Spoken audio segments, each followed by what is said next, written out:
Rakita, Gurhan and Suna, Gurhan and Suna, Minhaj and Akida. Actions speak louder than words, Sunnah-following kids, come with me. Gotta work hard to get to heaven. Treat the people good like the prophet would.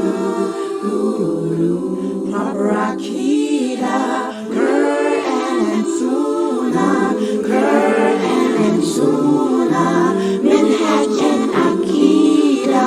Actions speak louder than words,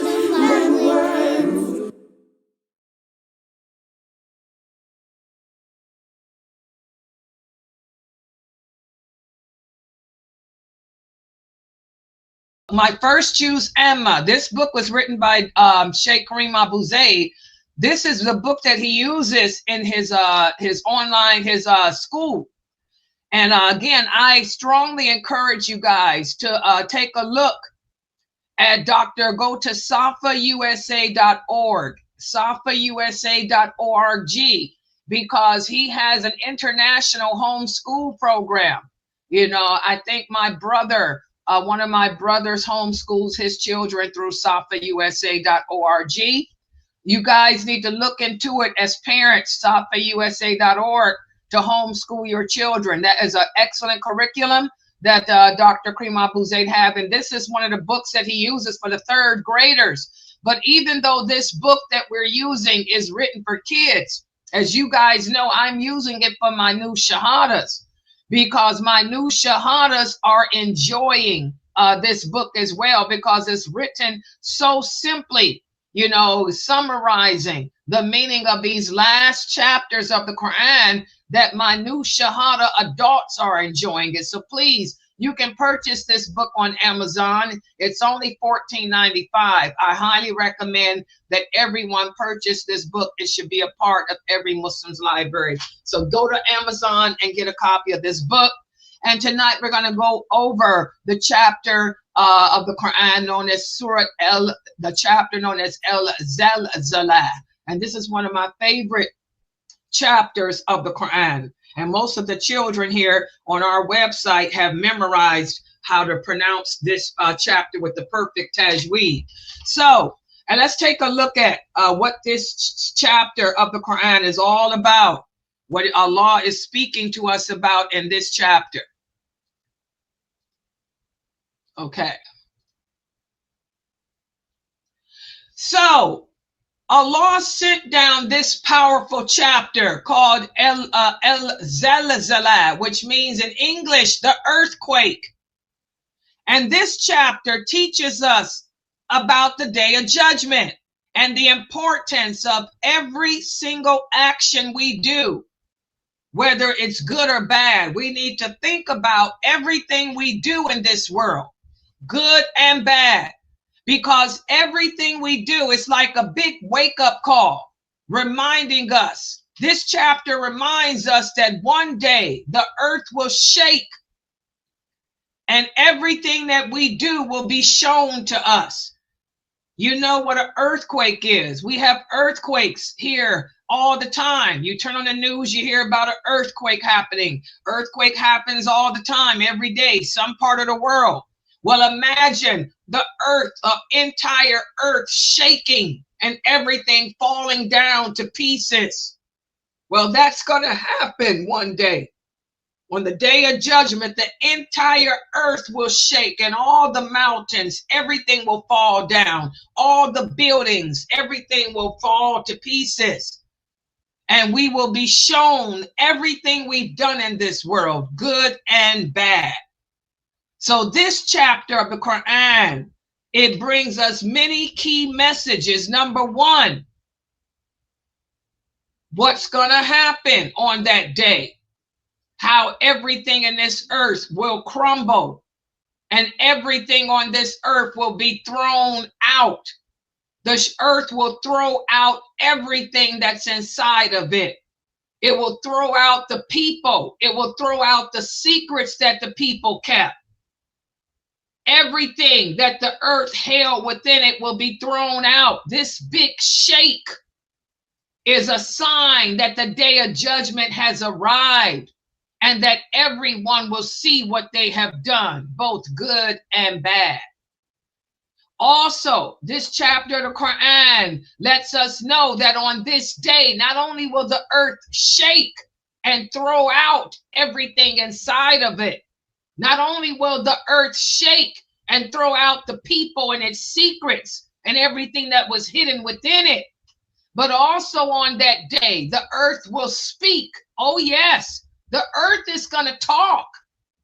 It's going to tell the story to Allah of what every person did on it. It's going to let Allah know everything that we, each and every one of us, did. If someone did something kind, it's going to speak and tell Allah about it. If someone did something that was not nice, it's going to say it. So the earth is going to shake and throw everything inside of it out. And it's going to speak with a voice and tell everything that happened on it. And it's going to name you. It's going to say, brother so-and-so did this on my earth. Sister so-and-so did that. Whatever the earth witnessed you do, it's going to talk about it. It's going to reveal it. All your secrets are going to come out.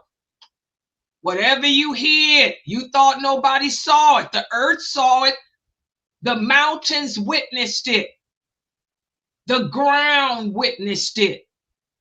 The earth witnessed everything. Like I tell you guys, you can't hide. You can't hide what you do. You better be careful of the choices you make. You know that it's haram to drink alcohol. Just because you went to the store and you bought some drugs, you bought some cigarettes, you bought some alcohol, you hiding around the corner of a building. You think nobody see you? The ground can see you. The earth sees what you're doing. On the day of judgment, it's going to throw you out of your grave.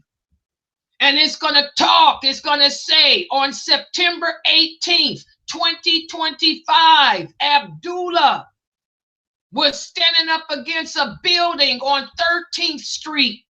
And I witnessed him drinking out of a bottle of alcohol. I witnessed Sarah smoking cigarettes. I saw it.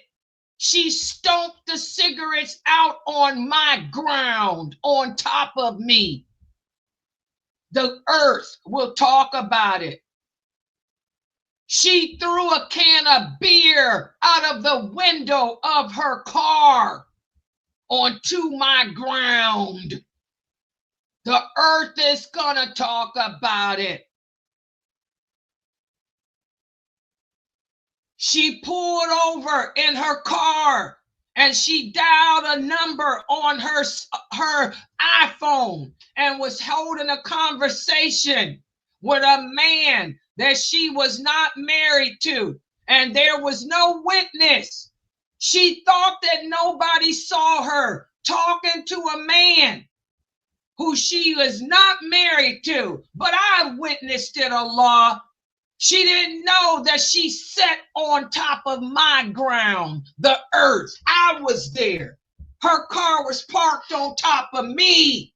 And I heard her talking to this man that she was not married to. And there was no third person present. And he never married her. She never married him. That was zina, Allah. She committed zina on the phone. And he wasn't the only man. She committed zina with 50 men.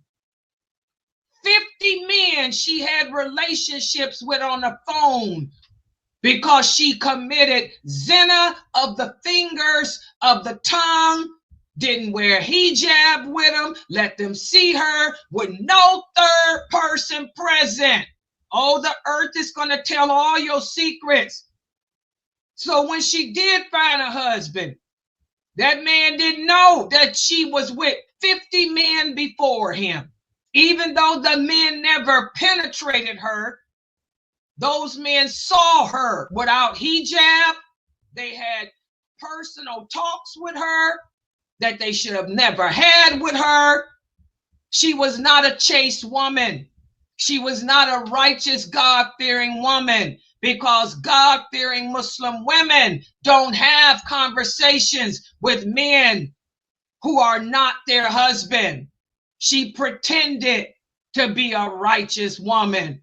She lied to that righteous man who married her. And that's why her children that she bore him were not righteous. That's why that man was unhappy with her. See, the earth is going to reveal everything you hid. So, Zalzalah, this surah lets us know, Allah lets us know that every little thing we do, even if it's as tiny as an ant like that, will be shown to us.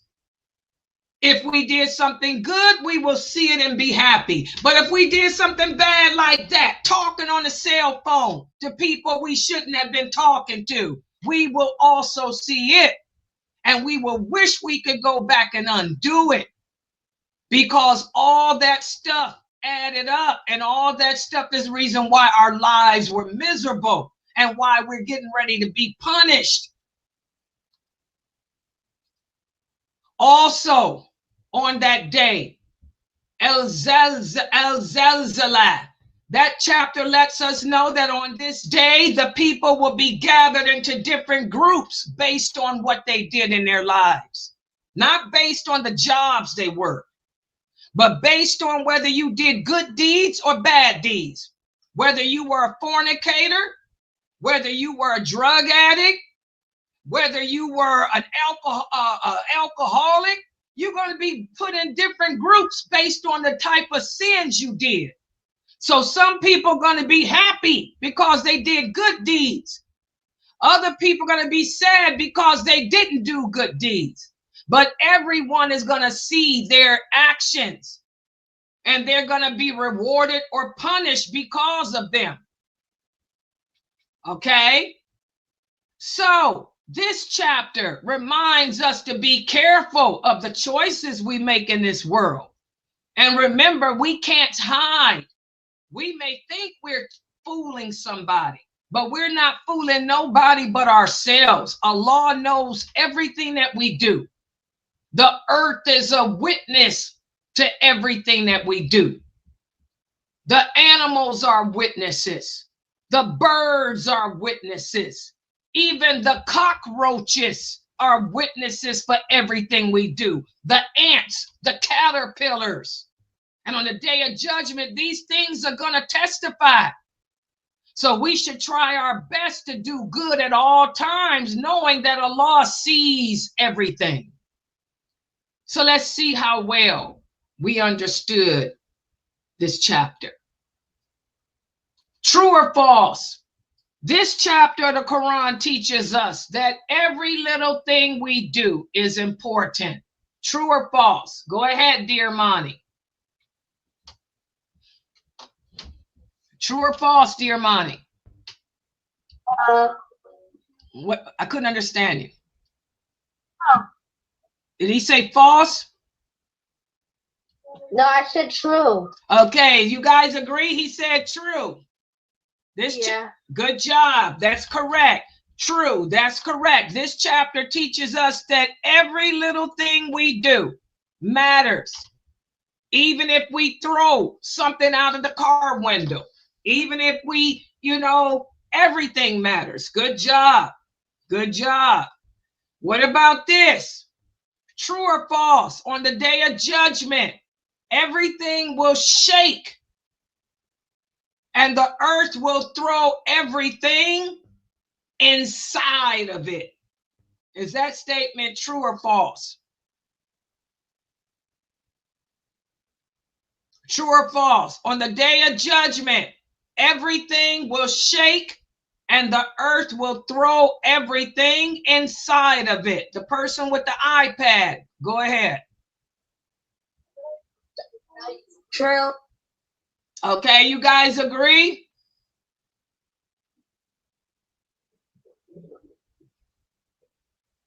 Do you guys agree that this is true?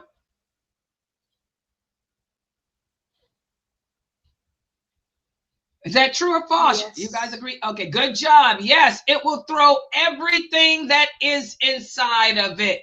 It will throw everything inside of it outside. Good job. Yes, this is true. This is true. This is true. Good job. Next question. What about this?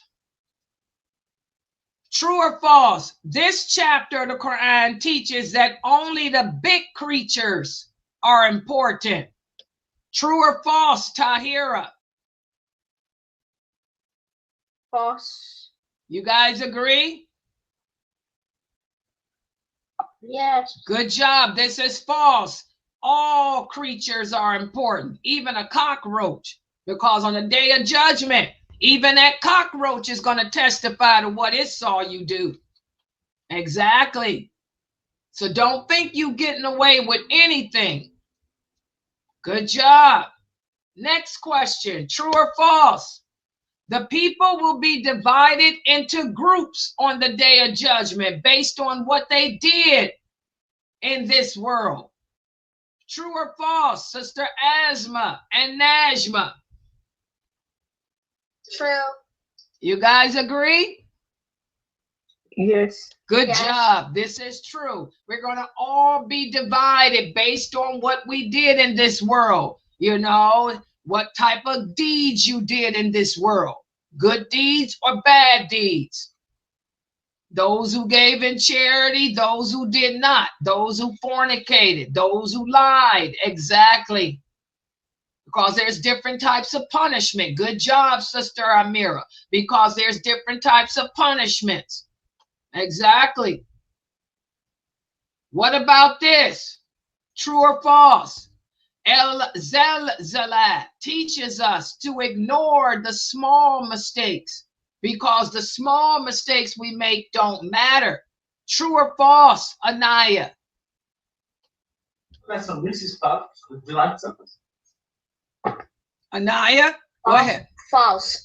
Because you can learn from the mistakes. Exactly. Good job. This is false. This is false. We don't ignore any of the mistakes, not the small ones nor the large ones, because we learn from them all, and the small mistakes add up.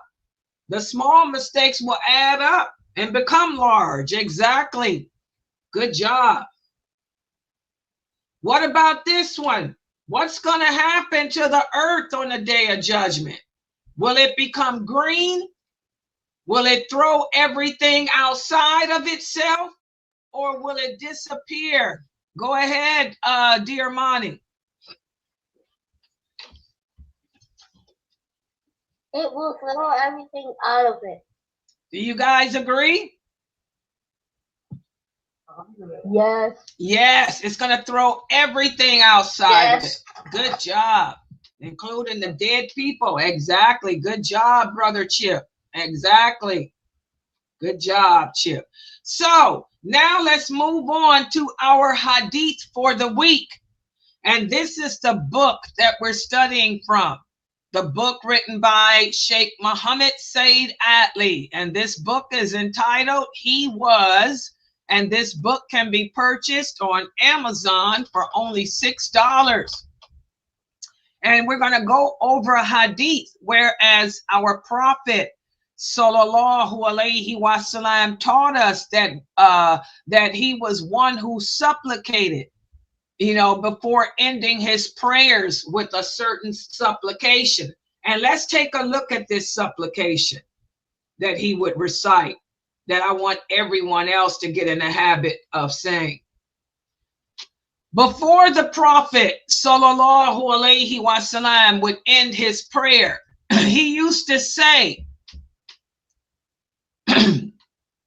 Oh Allah, hold on, my allergies.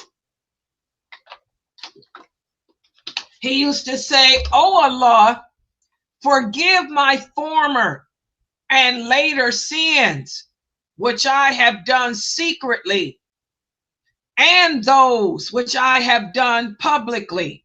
And if I have exceeded any transgressions and any misdeeds of mine, which you have knowledge of that I don't, you alone can send whomever you will to paradise, and only you can send whomever you want to the hellfire. No one has the right to be worshiped but you." This is a beautiful supplication, guys, that I want all of us to get in the habit of reciting after the tashahhud. Before we give salams, after reciting the tashahhud, this is a supplication that we can make. Because again, when you want Allah to forgive you of your sins, okay? You don't, because a lot of times we make mistakes that we don't know. There's a lot of sins that we commit that we don't know are sins. Those are the mistakes that we make. So you asking Allah to forgive you of the sins that you knowingly commit, and the sins you commit that you don't know about. The sins that you do in private that you do know of, and the sins that you do secretly. Okay? So, again, you never know when death is going to come knocking at your door. Whatever sins that we die upon, Allah may or may not forgive us of. So we don't want to go out of here like that. We want to go out of here in good standing with Allah. So this is a great supplication that we should make. So we learn from this that we should seek forgiveness in every prayer, especially at the end of the prayer. And Allah is the one who causes certain people to do good and others to do evil. And as a good Muslim, we should always ask Allah to guide us to do what is right and pleasing to Him. And we should always ask Allah to keep us on the straight path. Because, we're living in a world today that is secular. That means people are not into Allah. People are into this worldly life. So we need help to stay righteous. And who is there better to help us other than Allah? So we need Allah's help. So we should always ask Allah to guide us and help us to stay strong. Okay? And we have to ask Allah to keep us strong upon in our belief. All right. So this is a great supplication. You can say it in Arabic, and I have the Arabic terminology written in there, or you can say it in English, either way, because Allah is the creator of all language. He's the one that gave us the language that we speak. And if He can understand a cockroach and an ant, He can understand you and me. So try to get into the habit of making this supplication after the tashahhud.